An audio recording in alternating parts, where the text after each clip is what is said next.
Your question is about technology and whether it's a barrier or a help to feedback. I can say it's a double-edged sword, basically, because it has very positive sides and I think potentially negative sides as well.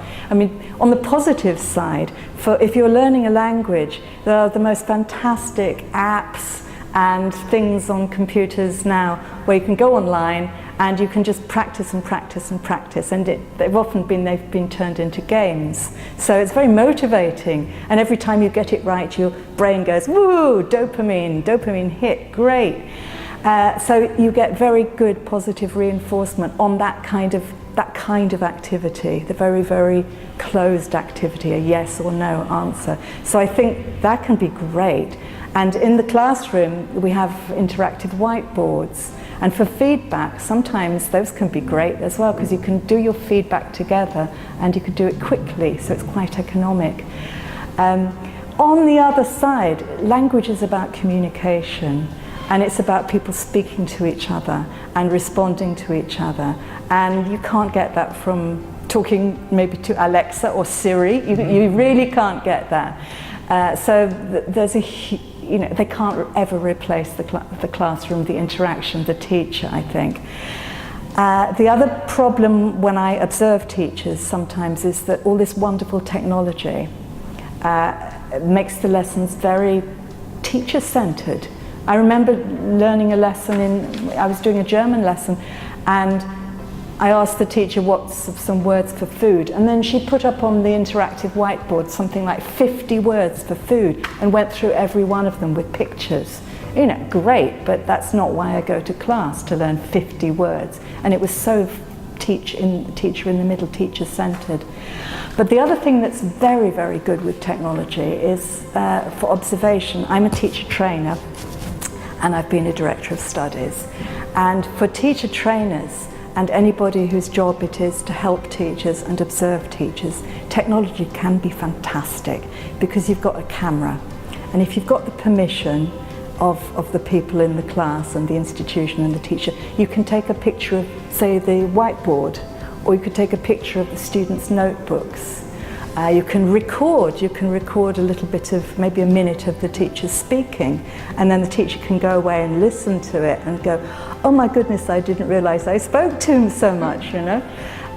Or you can have a stopwatch, because apparently when teachers ask a question, they usually wait only 2 seconds before they expect the answer.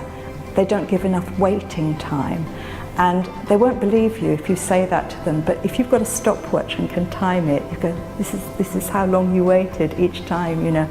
So I think we have got some fantastic possibilities. There are filming possibilities. There are apps which you can use while you're watching a lesson, if there's a group of you watching a lesson, and you can chat about it between yourselves.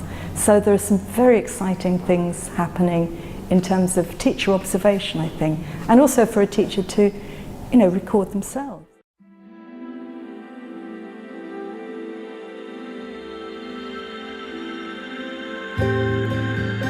I think one thing is you've really got to trust the person. Well, if I'm getting feedback, I need to trust you. I need to respect you. You know, I'm not going to take feedback from somebody that I think can't do the job as well as I can. So I need to trust your professionalism. I need to trust that you like me, really. It's very human. It's that empathy thing as well. You know, you're not going to take feedback from somebody when you think they've got an ulterior motive. They've got to like you, you've got to respect each other, you've got to feel quite safe with them. And so that's a fundamental environment for effective feedback. And then within that, I think it's very important that you ask the person, first of all, you know, how did you feel that went? Because the person might feel terrible about it, or they might feel it went well, or they might think this didn't go so well. But if you sit there and tell them, you take away control from them. So if they know, you don't need to tell them. You just say, exactly, you've hit the nail on the head. You know, you're exactly right. That's what happened in the lesson. So I think getting a lot from the person, because they have valuable things to say, and listening, really listening, and maybe asking a few questions to move them on a bit. So we've got the ground, which is the trust, trying to see what the person thought themselves. I think also you need to be on the same page as them, if you understand what I mean. If I want, for example, to, I don't know, my badminton example, I want to learn how to put the shuttlecock over the net.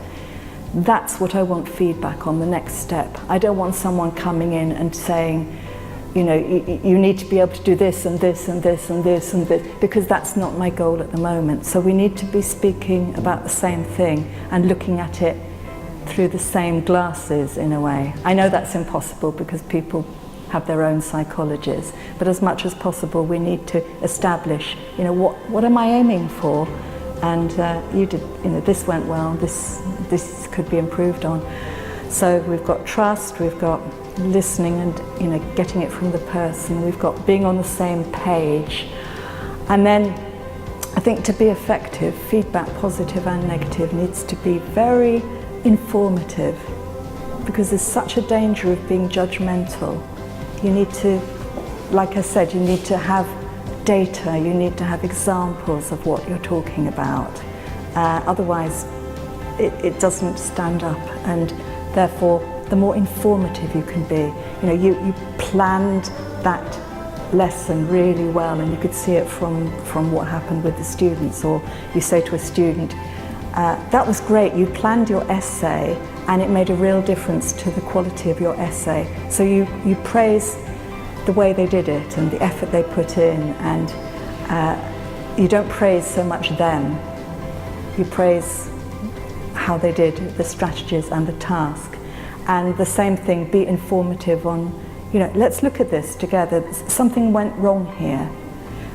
And a little clue, don't talk about you went wrong, talk about something went wrong. Something went wrong in the lesson here because, you know, they were sitting talking on their mobile phones together at that point, and this person was drawing a picture. So can we work out together what went wrong, and maybe think of some strategies to move on to the next step so this doesn't happen again. So those are some of my key things. I also think if you want to get feedback, the best thing is to be brave enough to ask for it.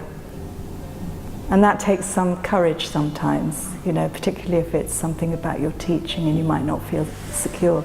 Or as a personal thing, you might ask somebody for a bit of feedback, and that's brave. But if you've asked for it, I think that means you deserve an honest answer, because you've had the courage to ask. The person should do their best to answer you honestly.